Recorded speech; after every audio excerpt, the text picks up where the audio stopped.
Nós retornamos hoje à nossa série de estudos em Lucas, no Evangelho de Lucas, e o tema como inversão de valores. Da última vez que nós estudamos, Jesus compara no capítulo 16 a salvação como um camelo atravessando o buraco de uma agulha.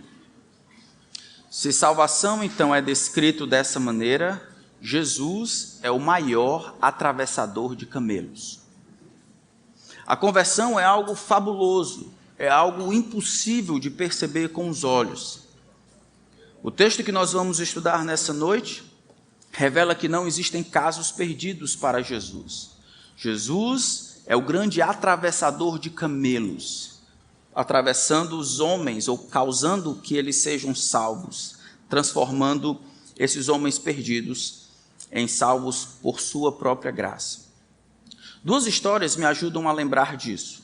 John Newton, conhecido por ser o escritor daquele hino chamado Graça Sublime, Amazing Grace, nasceu em julho de 1725, em Londres, com uma mãe piedosa e um pai marinheiro completamente alheio a qualquer religião. Sua mãe morreu quando ele tinha 6 anos, e então ele foi levado para o serviço da marinha, quase que de maneira involuntária. Ele se tornou, segundo a sua biografia, um marinheiro depravado, um pária miserável na costa da África Ocidental e um traficante de escravos. Numa noite, o navio em que ele estava foi tomado de uma grande tempestade, e ele acordou com água entrando no seu quarto. Ele foi designado para ficar com a bomba e trabalhou com a bomba das 3 da manhã até o meio-dia. Durante esse tempo, ele ouviu a si mesmo dizer: se isso não acabar bem, o Senhor tenha misericórdia de nós. Naquela noite, sem o auxílio de ninguém, Newton foi convertido e mais na frente ele se tornará um pregador da palavra de Deus. Mas um dos testemunhos que provam que Jesus é o grande atravessador de camelos, ou seja, ele realiza o impossível na salvação, eu vi há mais ou menos uns 2 anos atrás, em 2019. Eu escutei meu amigo chinês Huang me contando como ele chegou a Cristo. Ele nasceu então na China, se criou lá, sua família era partidária do Partido Comunista, seu pai era filiado, um dos promotores do ateísmo, e ele cresceu então como um ateu por convicção. Ele viu, no entanto, que o ateísmo ele não estava sendo levado até as últimas consequências, e sendo um homem extremamente inteligente e sincero, assim que ele entrou na universidade, ele começava a perguntar aos seus professores por que eles não suicidavam. Ele via dentro do seu coração uma vida vazia e sem sentido, e a ideia de arranjar um sentido para a vida parecia, de fato, muito simples, parecia não sincero. E enquanto estudava física quântica na universidade, ele começou a elaborar um plano secreto. Ele gostaria de criar uma bomba para explodir toda a humanidade. O homem era sério quanto a isso. Se Deus não existe, ele acreditava que não existia, não há sentido para praticamente nada. O certo em fazer é acabar com a miséria e o sofrimento humano por meio da destruição em massa. Huang, então, na universidade, ele foi desafiado a estudar inglês. Seu nome em inglês é Kirk. E aí, enquanto eu estudava inglês, ele encontrou uma Bíblia em inglês, a única na universidade onde ele morava. E aí ele pegou a Bíblia, levou para casa para estudar inglês. Juan diz que ele nunca tinha lido a Bíblia. Ele abriu no começo e diz: eu vou começar do começo. Ele abriu a primeira parte do primeiro versículo. No princípio criou Deus. Segundo ele, lendo essa primeira parte do primeiro versículo, ele foi tomado por uma convicção profunda e sobrenatural. Ele viu que os anseios do seu coração e a sua luta para a não existência de Deus, de fato, era mentira. Ele creu que Deus não somente existia, mas que sua raiva e ira contra a humanidade era pecado. O homem lamentou, chorou compulsoriamente por 2 horas e meia, pedindo para que Deus tivesse misericórdia. Tem misericórdia de mim, tem misericórdia de mim. Deus cristão, tem misericórdia de mim. Huang, hoje em dia, ele é pastor da igreja subterrânea, na China. Não existem casos perdidos para Jesus. Eu acho que por causa dos clichês evangélicos que nós encontramos aqui, nós ignoramos a impossibilidade humana de salvação. Salvação, não importa se em Londres 2 séculos atrás, não importa se na China há 15 anos atrás, não importa se aqui. Salvação é um ato de Deus de fora para dentro, quando Deus impossivelmente transporta um camelo, nesse caso você, por dentro de um buraco de agulha. O texto que nós vamos estudar mostra Deus em Cristo fazendo isso de novo. Abram então Lucas capítulo 19 e vamos ver Jesus, o grande atravessador de camelos, fazendo o que só Ele pode fazer, a sua especialidade.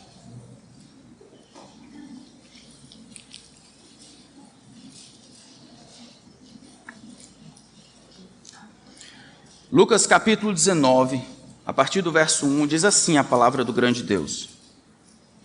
Entrando em Jericó, Jesus atravessava a cidade. Eis que um homem rico, chamado Zaqueu, chefe dos publicanos, procurava ver quem era Jesus, mas não podia, por causa da multidão, por ser ele de pequena estatura. Então, correndo adiante, subiu num sicômoro a fim de ver Jesus, porque ele havia de passar por ali. Quando Jesus chegou àquele lugar, olhando para cima, disse: Zaqueu, desça depressa, porque hoje preciso ficar na sua casa. Zaqueu desceu depressa e o recebeu com alegria. Todos os que viram isto murmuravam, dizendo que Jesus tinha se hospedado com um homem pecador. Zaqueu, por sua vez, se levantou e disse ao Senhor: Senhor, vou dar a metade dos meus bens aos pobres, e se roubei alguma coisa de alguém, vou restituir 4 vezes mais. Então Jesus lhe disse: Hoje houve salvação nesta casa, pois também este é filho de Abraão, porque o Filho do Homem veio buscar e salvar o perdido. Vamos orar. Pai, agora que a Tua palavra está aberta diante de nós, não permita, nem por um instante, que os pecados dos homens, as limitações humanas, atrapalhem a obra que o Senhor deseja fazer nos nossos corações.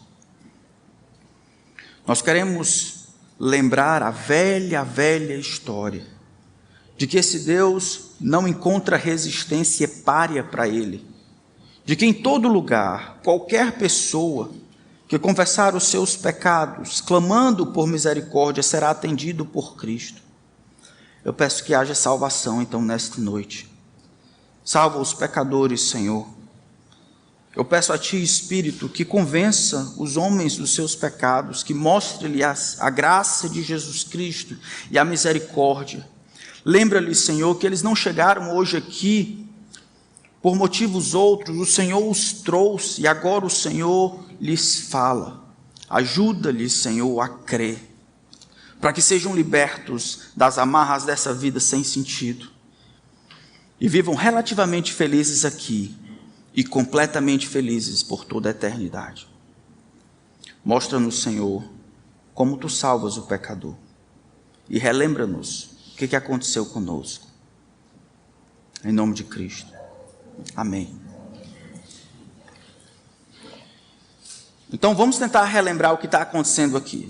Em Lucas capítulo 9, nós já lemos, Jesus ele começou a sua ida para Jerusalém. Lucas capítulo 9, a partir do versículo 51, diz: Aconteceu que, a completarem os dias em que ele seria levado ao céu, Jesus manifestou no semblante a firme resolução de ir para Jerusalém. Então ele exerceu o seu ministério em mais ou menos 3 anos e meio. Agora é o momento no seu ministério em que ele está deixando as coisas de lado, isso é, as multidões, ele está caminhando, indo para Jerusalém. Ele deseja chegar em Jerusalém para celebrar a Páscoa. Resolutamente ele sabe que é a hora do seu sacrifício. Enquanto ele caminha para Jerusalém, Jesus vai ensinando os seus discípulos, treinando eles mais de perto. Jesus vai explicando a ética do reino. Jesus vai demonstrando que existe na sua chegada uma inversão de valores. Aquilo que o mundo considera elegante, importante, ético, sobrenatural, Jesus relega essas coisas a nada, a refúgio.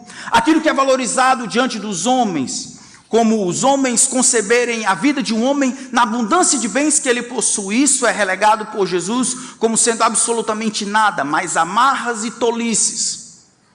Agora Jesus, mais uma vez, tem condições de falar com o homem. O homem é Zaqueu, mas o homem Zaqueu, e o relato que nós temos de Lucas para Zaqueu, responde uma pergunta que foi estabelecida no capítulo 16. No capítulo 16, Jesus vai conversar a respeito de recursos, de dinheiro. Ele fala sobre o rico e o mendigo. E como os dois, eles cresceram os olhos em coisas completamente diferentes, foram iguais, isso é, na morte, mas diferentes na eternidade, porque pensaram de maneira diferente enquanto estavam vivendo. No capítulo 17, no capítulo 18, Jesus vai ter a visita, a partir do versículo 18, de um homem, de um jovem que era rico. Lembra que esse homem se apresenta para Jesus e diz: Senhor, o que é que tenho que fazer para herdar a vida eterna? Em outras palavras, o que é que eu tenho que fazer para ser salvo? E Jesus, percebendo, ama esse homem e diz: olha, o seu coração está preso às riquezas, vai, vende tudo o que tem, dá aos pobres, e depois terá um tesouro no céu, depois vem e siga-me. E o texto diz que o homem, quando considerou a grandeza das suas riquezas e Jesus, ele fez uma avaliação.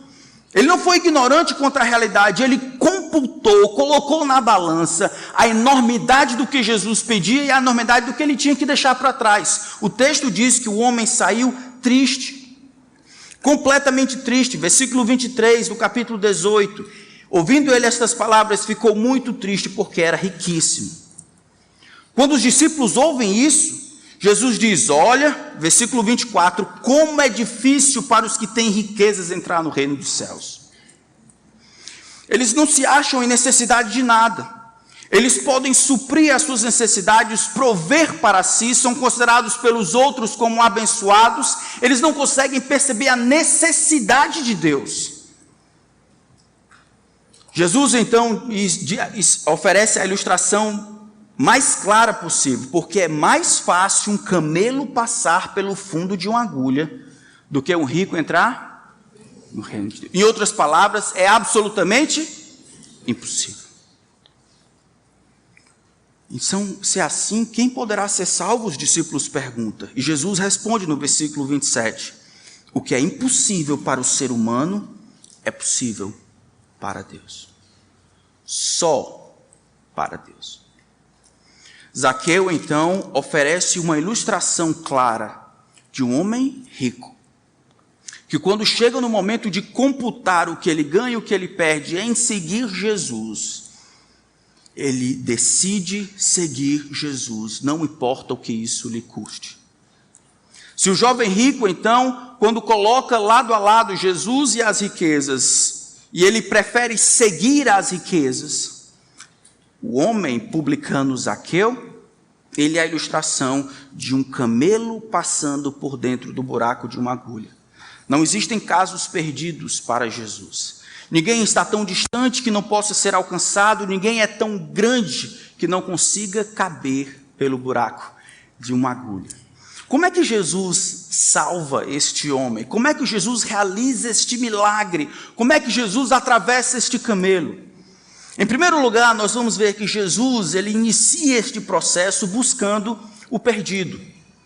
Na verdade, o coração dessa passagem está no final, no versículo 10. O Filho do Homem veio buscar e salvar o perdido. Como é que Jesus, então, realiza esse processo de empurrar o homem para dentro do buraco, ou seja, dentro do buraco da agulha, ou fazê-lo crer em si, em Cristo? Primeiro, ele busca o perdido. Vamos dar uma olhada no que está acontecendo aqui. Quem é esse homem Zaqueu? Entrando em Jericó, mais ou menos uns 24 quilômetros perto de Jerusalém, Jesus atravessava a cidade. O texto então nos diz que este homem era rico, mais ou menos como o jovem lá era rico. Eu sei que riqueza é muito difícil de às vezes perceber o que é riqueza, porque riqueza é um conceito relativo, mas aqui da perspectiva de Lucas, percebendo aquelas outras pessoas que estavam relacionadas na época de Jesus, este homem era rico. Para ficar claro que ele era rico, diz que ele era chefe dos publicanos. Os publicanos, ou coletores de impostos, eram pessoas que haviam recebido a autoridade e o direito de coletar impostos, tanto por cabeça, por pessoas que entravam e saíam na cidade, como também tinham as condições de coletar impostos da terra. Esse aqui era não fiscal, mas a própria Receita Federal daquela época. Era o leão da época. Para que fique claro a enormidade da responsabilidade que ele tinha, ele não somente era um publicano, ele era o chefe dos publicanos, como se no distrito ali de Jericó, aquele homem era que organizava, geria a máquina, fazia com que cada pessoa pagasse o que era devido ao Império Romano. Qual o problema disso? Quantos aqui gostam do leão? Naquela época não era diferente. Então, quando os judeus, vivendo ali, debaixo do poderio de Roma, eles recebiam autoridade, eles abraçavam, eles buscavam essa autoridade, este poder de cobrar impostos dos seus próprios irmãos, essa atividade conferia a eles um ostracismo completo. Os coletores de impostos eram relegados como traidores. Lembra em Mateus capítulo 18, Jesus diz, olha, se não quiser ouvir a igreja, considera-o como gentil e publicano, isso é, um gentil, alguém que não conhece a Deus, um publicano é um traidor. Era uma maneira de demonstrar, ilustrar o que traição, no seu teor mais severo, significa. Um publicano é um homem que traiu a sua nação por causa de dinheiro. Se nós olharmos em Lucas capítulo 3, veja como as pessoas falavam dos publicanos. E todo mundo sabia. João Batista começou o seu ministério, e aí alguns publicanos, alguns coletores de impostos, estão indo até João para serem batizados. Versículo 12 de Lucas capítulo 3. Também alguns publicanos chegaram para ser batizados e perguntaram a João, mestre, o que devemos fazer? Ele respondeu, não cobrem mais do que o estipulado. Era corrente, e Zaqueu vai dizer mais para frente, era corrente eles lutarem para ter um pouquinho a mais. Então, os imperadores ou o governo, ele exigia que se pagasse uma parte. Então, vai entrando na cidade, vamos dizer que o governo exigia que cada pessoa que entrasse na cidade pagasse por cabeça R$5. Isso era o que ele deveria repassar. Mas se ele repassasse tudo completamente, ele ia ficar sem dinheiro. O que ele fazia? Ele pegava uma parte, colocava interesse nesse valor, e alguns colocavam 8, 12, 20. Ele tinha habilidade ou autoridade para colocar um determinado valor ali, e o povo ia requerer a quem?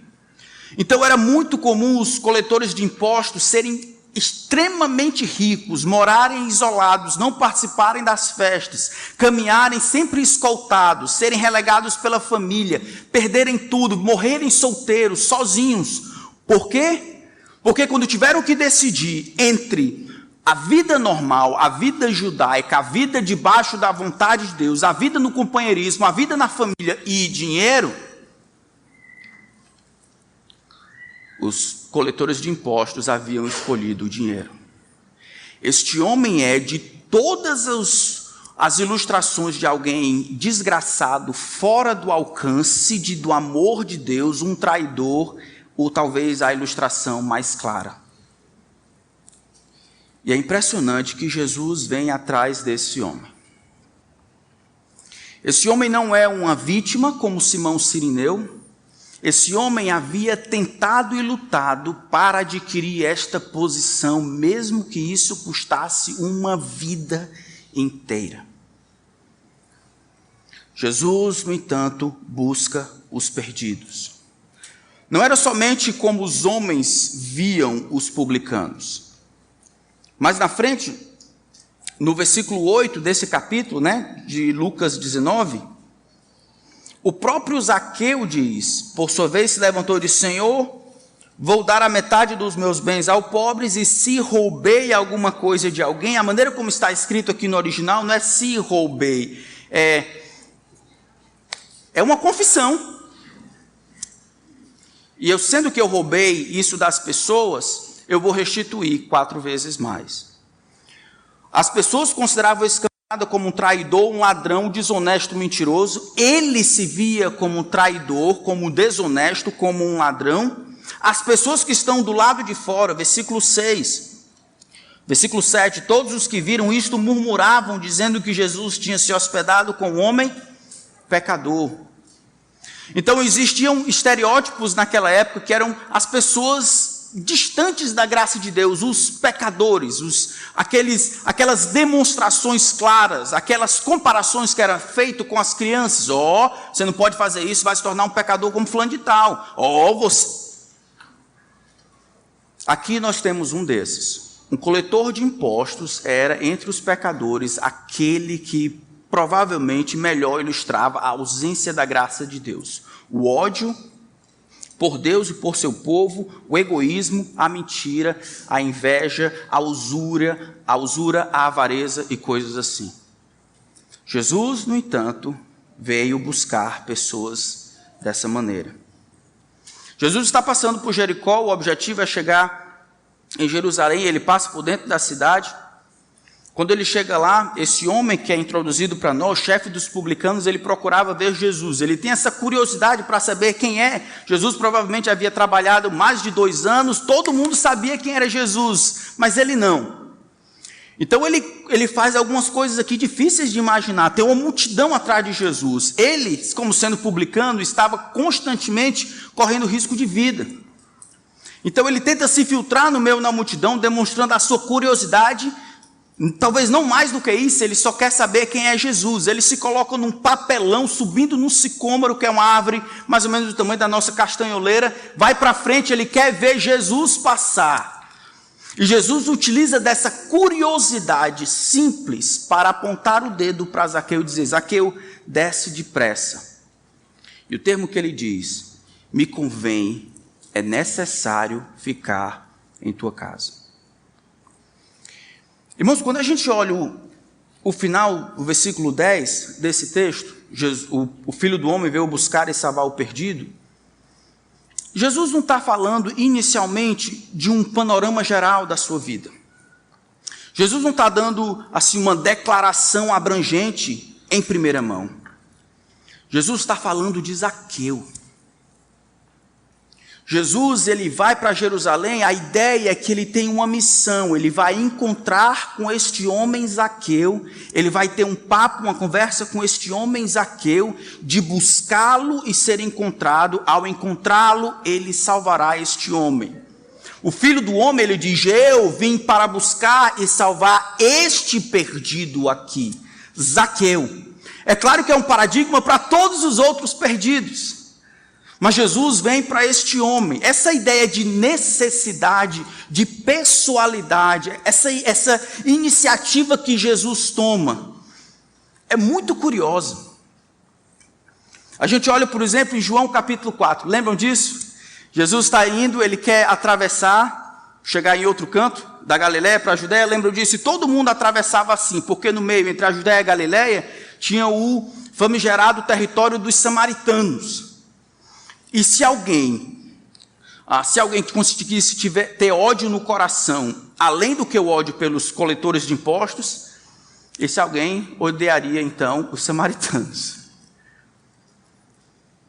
O texto, no entanto, de João capítulo 4 diz que ele era necessário para ele atravessar Samaria, para encontrar uma mulher naquele horário onde ela sairia para buscar água, no maior calor do dia, sozinho, ter uma conversa com ela, explicar o evangelho, salvar uma cidade.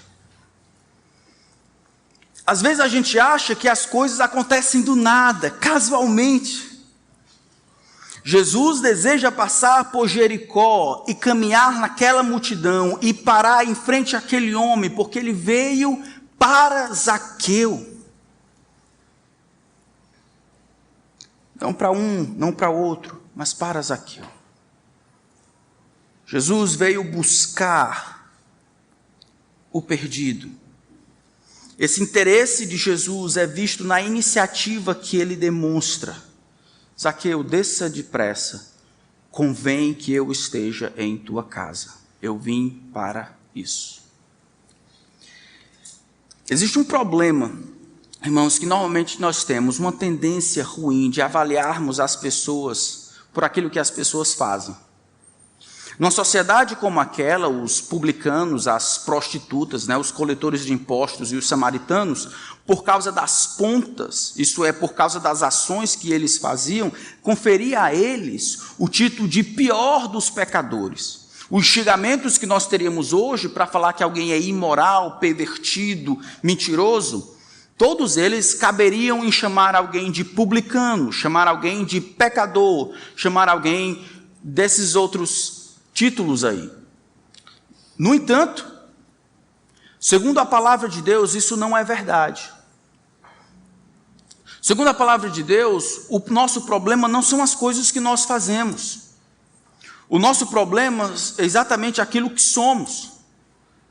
Nós somos pecadores e por razão de sermos pecadores, nós iremos pecar, e na ausência de pecado, isso não muda aquilo que somos. Nós somos como aquela mangueira que dá fruta apenas durante determinado período do ano. Mas enquanto não está dando fruta, ainda continua mangueira. Não é o fruto simplesmente que atesta que aquilo ali é um pé de manga. É a mangueira. O problema é a natureza, é o pecador. Alguns vão roubar, outros não. Alguns vão trair, outros não. Alguns vão ser coletores de impostos, outros não. Alguns vão mentir, outros não, ludibriar, outros não. Alguns serão honestos, isso não muda absolutamente nada diante de Deus. Romanos capítulo 3, depois de levantar todas as testemunhas, isso é, a lei de Deus e o próprio olhar de Deus nos corações, Deus declara, pois todos pecaram, todos sem exceção, grandes, adultos, pequenos, largos, quadrados, redondos, todos pecaram e destituídos estão da glória de Deus. Todos deveriam viver para Deus e ter a glória de Deus como seu maior presente, maior deleite. Deveriam ter a glória de Deus, a vida para Deus como seu maior prazer. Eles perderam, colocaram outras coisas no lugar que deveria estar a glória de Deus, a vontade de viver para Deus. Todo mundo ama mais outras coisas do que a Deus. E isso é o que nos faz ser quem somos, pecadores. Muito cuidado quando você e eu olhamos as pessoas pelo que elas fazem e julgamos pelo que elas fazem. Essa não é a única maneira de julgarmos os homens. Nós que somos cristãos deveríamos julgar as pessoas por aquilo que Deus diz que elas são. E nós deveríamos julgar a nós mesmos por aquilo que Deus diz que nós somos. Você já passou no centro da cidade? E naqueles lugares onde algumas pessoas se vestem de mulher, e você olhou no íntimo e pensou dentro de si, eu nunca faria isso. Isso está além de mim. Já olhou para as atrocidades que aparecem às vezes nos jornais, entre pai e filho, que acontece algumas vezes na favela, atrocidades, coisas horríveis, e pensou, rapaz, como é que alguém pode fazer isso? Eu nunca faria isso. E embora eu compreenda o que você quer dizer, você está tecendo um julgamento baseado nas ações, enquanto Deus julga o que está dentro do coração. Nosso problema é que nós somos pecadores. Não importa se o fruto seja podre ou mal passado, nós somos pecadores, é o que Deus diz. Qualquer coisa que vá acontecer de bom ao nosso favor precisa vir de fora para dentro. É Deus que precisa tomar a iniciativa, é Jesus que precisa vir, é Jesus que precisa caminhar em nossa direção, é Ele que precisa observar a nossa curiosidade ou qualquer outra coisa que Ele vai utilizar e nos chamar: ei, eu tenho a sua atenção, eu quero conversar contigo, eu quero explicar. É o que Ele fez hoje para alguns aqui. Talvez você chegou aqui e acha: rapaz, eu cheguei aqui porque alguém me convidou. Não, você chegou aqui porque Jesus tem trabalhado na tua vida e está te chamando para ter uma conversa contigo. Ele quer a tua atenção. E o que Ele diz é que você, assim como eu, é um pecador perdido. Não importa o que o mundo diz, não importa o que sua mãe diz, não importa o que você diz. A Bíblia, a fala de Deus escrita no papel, diz que você está perdido, sem esperança. E é Jesus quem vem falar com você e dizer: eu tenho a tua atenção. Zaqueu, desce depressa, me convém, é necessário, eu vim para isso, eu cumpro a minha missão. Esse é o primeiro estágio, eu venho e tomo a iniciativa de vir ao teu encontro. Nenhum homem que está aqui, nenhuma mulher que está aqui desejou Jesus antes de ser desejado por Ele. Nenhum de nós estávamos lá meditando em nosso íntimo e percebemos os nossos pecados sozinhos. E aí dissemos: olha Deus, eu acho que o Senhor deve me querer porque eu te quero.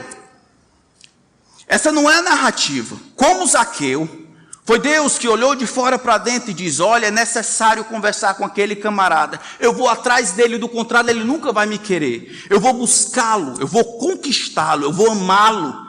E é por causa disso que ele vai me amar e vai me amar de volta.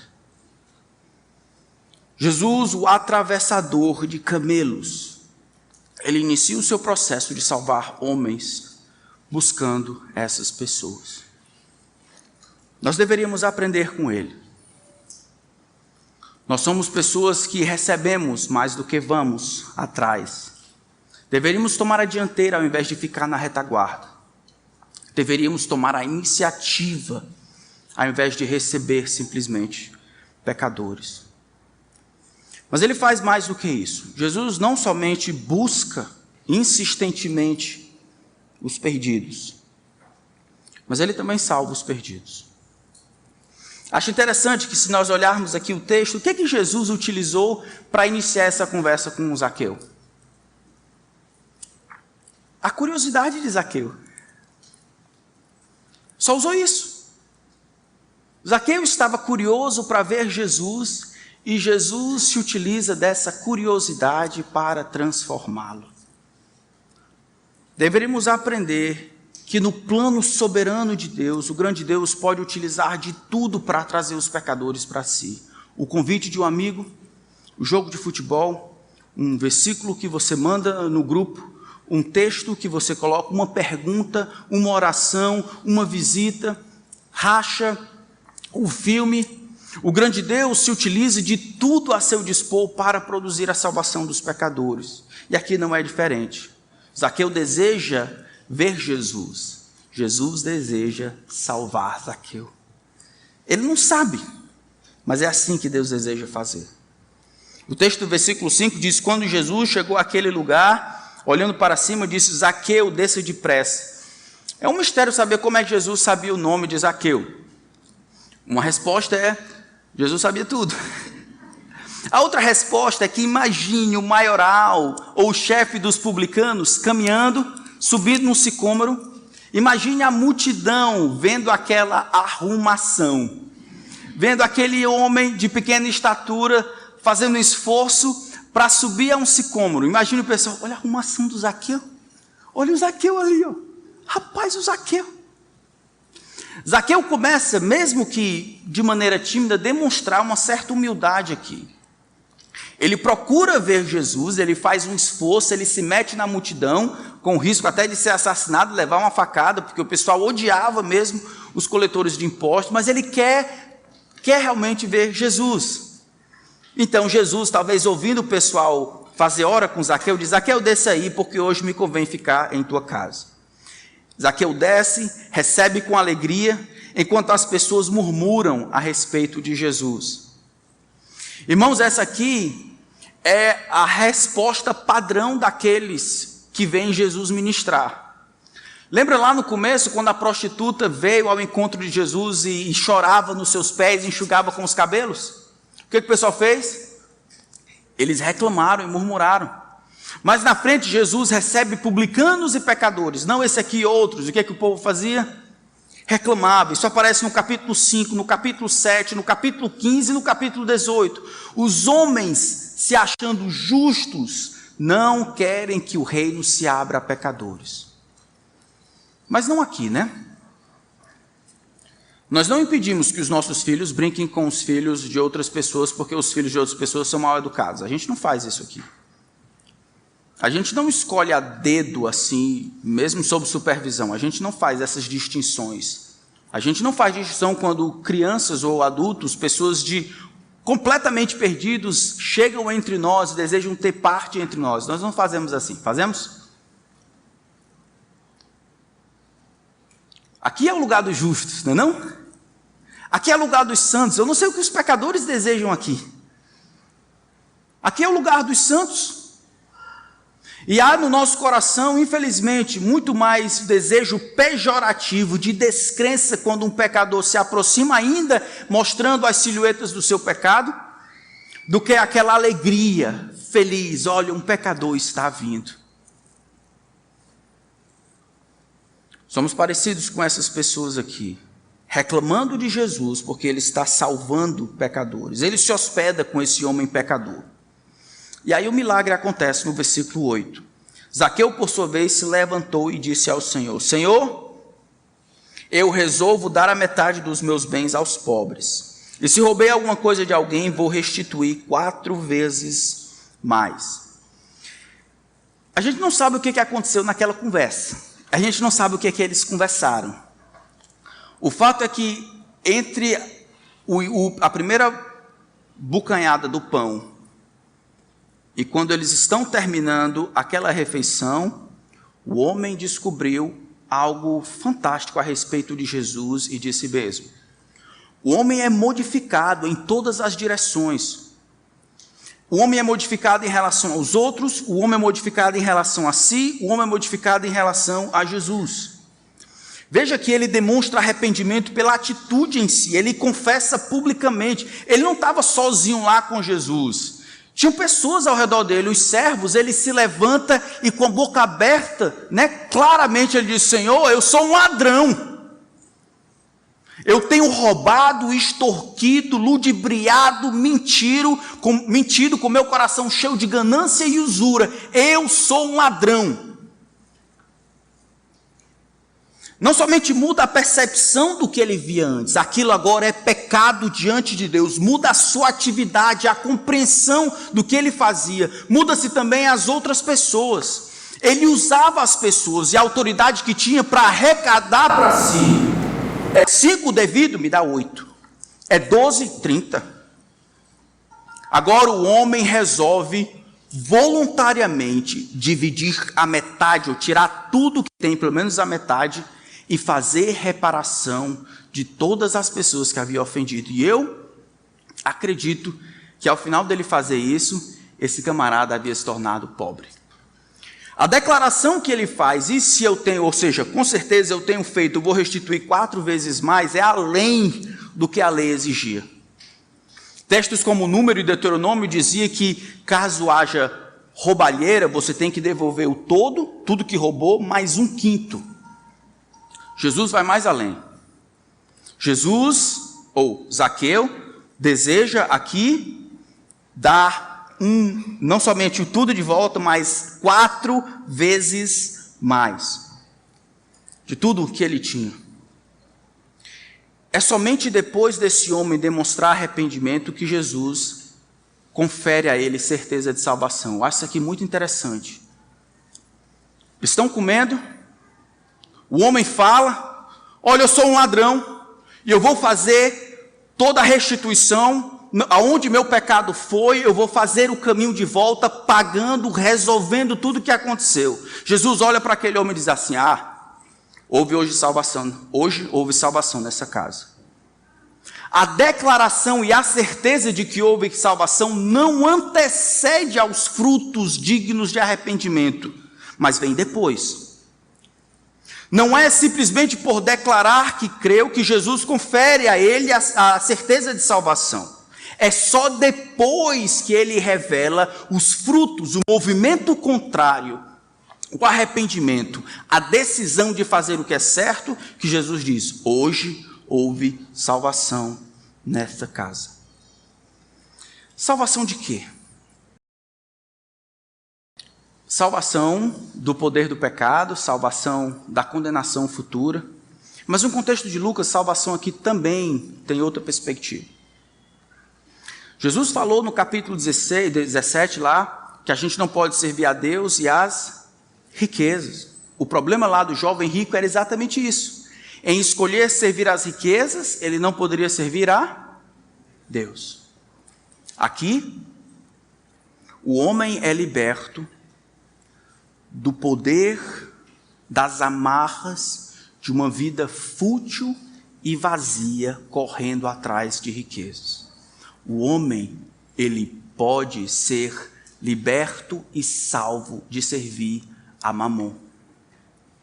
Diferente daquele jovem rico, Jesus não pede que ele deixe tudo, né? O jovem rico lá, Jesus pediu para ele deixar tudo. Aqui não.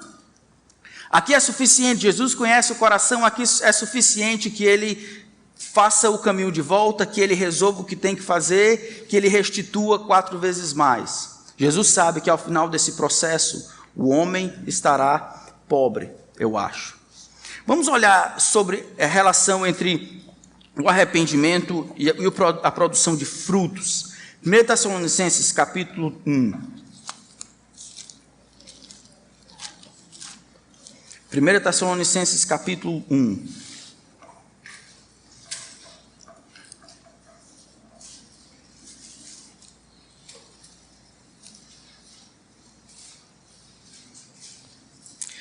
Versículo 2: sempre damos graças a Deus por todos vocês, fazendo menção de vocês em nossas orações, e sem cessar, lembrando-nos diante do nosso Deus e Pai, da operosidade da fé que vocês têm, da dedicação do amor de vocês e da firmeza da esperança que têm em nosso Senhor Jesus Cristo.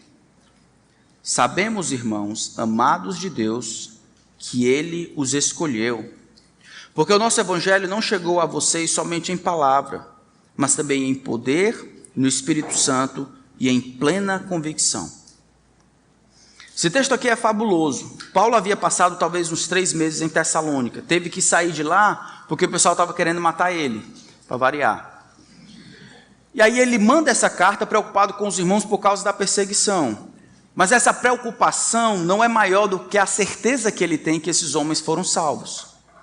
Ele diz: olha, eu lembro, em 3 meses, irmãos, eu lembro da operosidade da fé de vocês, uma fé que produz algo, da abnegação do amor, isso é, da preocupação com o outro, e da firmeza da esperança, isso é, sofrer com esperança. E eu reconheço, irmãos, olhando esses frutos, que Deus escolheu vocês, ou seja, que Deus salvou vocês. Irmãos, nós temos a tendência humana de acharmos que salvação acontece por educação. O camarada chega na igreja, a moça chega na igreja, ela vai aprendendo um linguajar, vai participar das reuniões, das brincadeiras, daqui a pouco está engajada e tal, e aí ela educadamente, ela absorve um estilo de vida, uns clichês, uma maneira de pensar e tal, e aí ela é salva quase que por osmose, em estar entre o povo, aquilo dali produz a salvação. Salvação é um camelo passando por dentro de um buraco de agulha.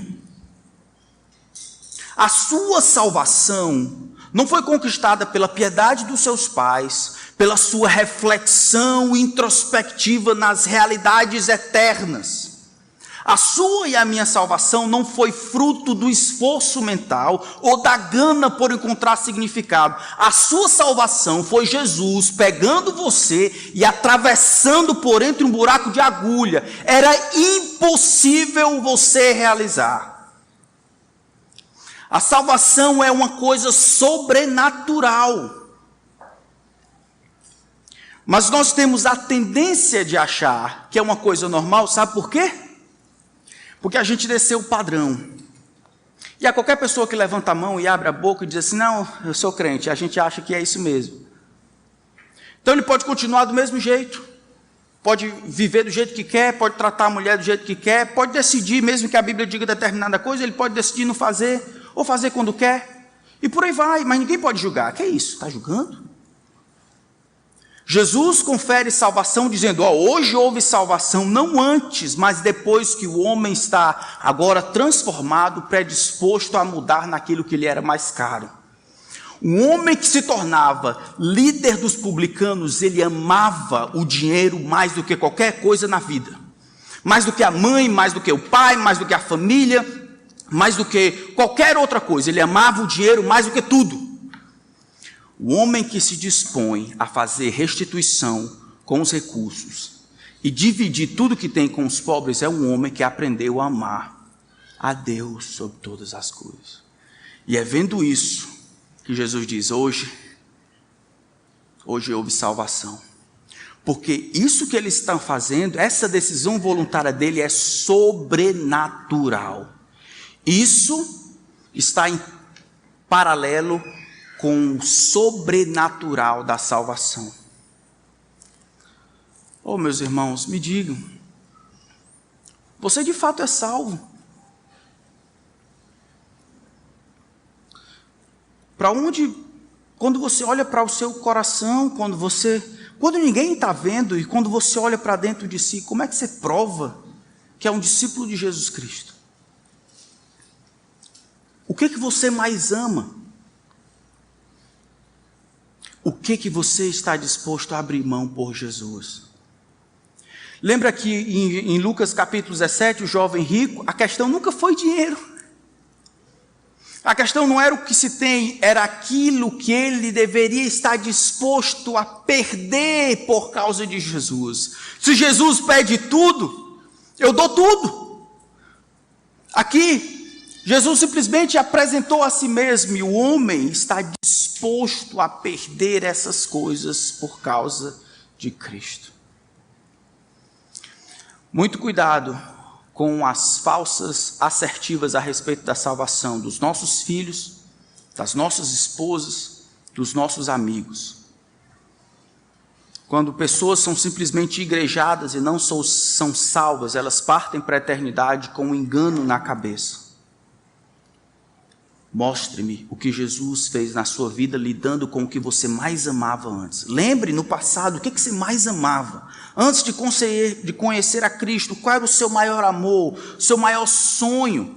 O que você mais gostaria que acontecesse? Aquilo que movia você, pelo qual você lutava. Certo, esse sonho agora, onde é que ele está? Se você não conseguiu alocar isso debaixo de Cristo, não sei se deveria ter tanta certeza a respeito da salvação. Então, por causa disso, nós encontramos vários tipos de crente, né? Como o pastor Genuíno dizia, crente Gabriela, aquele que eu nasci assim e eu vou morrer assim. Ou seja, não importa se você gosta ou não, eu vou ser rude, vou soltar patada com todo mundo, eu sou o crente seu lunga, esse é o meu estilo. E aí não pode falar com ele, não pode falar com ela, porque todo mundo tem que ficar refém do humor dele, do humor dela, e aceita esse tipo de comportamento como se fosse assim mesmo. Não tem nada de fosse assim mesmo, não. Pecado é pecado, o pecado precisa ser tratado como pecado. Nós todos somos pecadores, mas todos nós estamos em luta. É ou não é? E queremos mostrar os efeitos e as implicações de Cristo na nossa vida. Se nós não temos condições de confrontar uns aos outros com os seus pecados, como Jesus fez, o que é que nós vamos fazer? As assertivas a respeito da salvação que Jesus faz para Zaqueu é depois, não antes, dele confessar arrependimento, confessar os seus erros publicamente. Jesus diz, hoje houve salvação nesta casa, porque este homem, ele partilha da mesma fé de Abraão, é um filho de Abraão. Jesus diz, isso aconteceu, verso 10, isso aconteceu para que se cumpra o meu propósito como filho do homem. Eu vim salvar Zaqueu que estava perdido. Jesus então explica que isso aconteceu por causa de Jesus, não por causa de Zaqueu. Aconteceu porque Jesus decidiu vir ao encontro dele, e não porque Zaqueu teve curiosidade a respeito de Jesus. Algumas aplicações, irmãos e amigos, antes de nós terminarmos aqui. Nós não podemos ser livres em Cristo para sermos escravos do dinheiro e da usura. Eu sei que falar sobre dinheiro na igreja, hoje em dia, infelizmente, por isso preciso que vocês olhem o texto. 1 Timóteo capítulo 6. E aqui eu vou falar primariamente para aqueles entre nós que talvez tenham mais recursos. É a minha responsabilidade diante de Deus dizer para aqueles que dentre nós que têm mais recursos, aos ricos. 1 Timóteo capítulo 6. Paulo diz para Timóteo, e eu digo para vocês, verso 17 do capítulo 6, confiram aí para não achar que eu estou inventando. Exorta os ricos deste mundo a que não sejam orgulhosos, nem depositem a sua esperança na instabilidade das riquezas, mas em Deus, que tudo nos proporciona ricamente para o nosso prazer. Verso 18 continua, que eles façam o bem, sejam ricos em boas obras, generosos em dar e prontos a repartir, ajuntando para si mesmos um tesouro que é sólido fundamento para o futuro, como Zaqueu, a fim de tomarem posse da verdadeira vida. A vida de um homem não consiste na abundância de bens que ele possui. O propósito da vida não deve ser acumular, mas usar os recursos que Deus nos deu para ajudar os outros, para servir os outros, para avançar o reino de Deus, para produzir algo que seja eterno. Se Deus, então, por sua providência, lhe fez rico, isso aqui é para você. Eu tenho um desafio também para aqueles que estão nos escutando, talvez de casa ou em outro canto, que sabem que não são salvos. Talvez você saiba que esse negócio de salvação, pastor, como é que é isso? Como é que eu posso ser salvo? Deus criou o mundo há um tempo atrás, criou Adão e Eva perfeitos. Ele criou este mundo de forma perfeita e poderosa para que o homem tivesse um relacionamento com ele. Deu a ele uma instrução, um mandamento moral, que eles iriam demonstrar a Adão e Eva se amariam ou não a Deus. O homem, no entanto, escolheu desobedecer a Deus. Como Adão, todos nós pecamos. O nome disso é pecado. É Deus traçar um alvo para nós e nós nos desviarmos para lá. É Deus traçar uma linha e nós ultrapassarmos a linha. É Deus dizer não e eu dizer sim. É Deus dizer sim e eu dizer não. É tudo aquilo que eu faço que vai contra a vontade de Deus. Você sabe que é pecador. O problema em ser pecador é que, embora eu e você estamos no mesmo saco, o grande Deus é santo, ele não é igual a você e a mim. Deus não tolera o mal, Deus não tolera o pecado, de tal forma que ele criou um lugar para receber os anjos que caíram, demônios. Esse lugar se chama inferno. Os homens que, assim como os anjos, em arrogância querem viver do jeito que querem, na independência de Deus, não considerando o que Deus pensa, esses, morrendo sem Cristo, irão para o inferno, para nunca mais saírem. Mas Deus amou o mundo de tal maneira, o mundo perdido cheio de Zaqueu, e Zaqueia também. Ele olhou esse mundo e ele mandou o seu Filho, nosso Senhor Jesus Cristo, que nasceu de uma virgem, viveu uma vida perfeita, morreu numa cruz por causa dos nossos pecados, não dos dele, e assim Jesus é ressuscitado dentre os mortos ao terceiro dia, como se Deus, o Pai, aceitasse o sacrifício que ele havia feito, justo no lugar do pecador.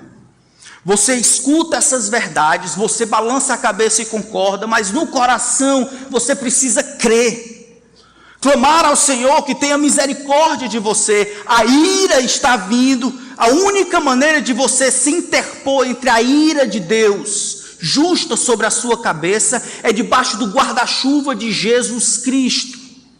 Você precisa confiar que aquilo que Jesus fez na cruz é para você. Precisa implorar, arrependido pelos seus pecados, que Jesus venha e salve você. E a Bíblia diz: se você crer, você terá a vida eterna, assim como Zaqueu. Você não consegue salvar a si mesmo? Nunca vai conseguir. Não é por obras, não é por aquilo que você faz ou deixa de fazer.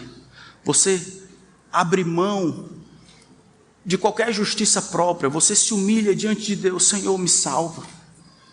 Senhor, eu estou engodado, perdido. Talvez você ache que não consegue se limpar e precisa se limpar primeiro para ser aceita. Você não consegue. As pessoas vão até Jesus sujos e imundos em seus pecados, e é Jesus e o sangue do Cordeiro que limpa essas pessoas. Não roube a habilidade que Jesus tem de limpar o pecador. Não foi exatamente isso que aconteceu conosco? Deus veio ao nosso encontro desde Adão. Foi Deus que foi atrás de Adão quando Adão pecou. Quando Adão se escondeu, foi Deus que foi atrás dele e perguntou: Adão, onde estás? Quando o mundo estava caído, foi Deus que foi atrás de Noé para salvar e começar de novo. Quando o mundo se acabou na Torre de Babel, em Gênesis 11, foi Deus que foi atrás de Abraão, quando ele era idólatra na terra dos arameus. Foi Deus que foi atrás de um Davi, cuidando das ovelhas, atrás de um Saul, ali por dentro da bagagem. Foi Deus que foi atrás de um rei Josias. Foi Deus que foi atrás de um rei Manassés, tão cruel, para salvá-lo e transformá-lo. É Deus que toma a iniciativa. Os homens não salvam a si mesmos. Foi Deus que foi atrás de um Pedro. Pedro dizendo: Senhor, retira-te de mim, sou um homem pecador. É exato. Jesus veio buscar e salvar o que está perdido. Você está perdido? Jesus é para você. Alguém aqui gostaria de confessar Jesus como Senhor? Alguém aqui entende que a cruz é para você? Alguém aqui compreende a enormidade do seu débito e compreende que Jesus pode pagar o preço dos seus pecados? Alguém deseja publicar que de fato compreende a sua necessidade, deseja confessar a nova vida em Cristo? Alguém? Não? Senhor, tenha misericórdia de você. Vamos orar.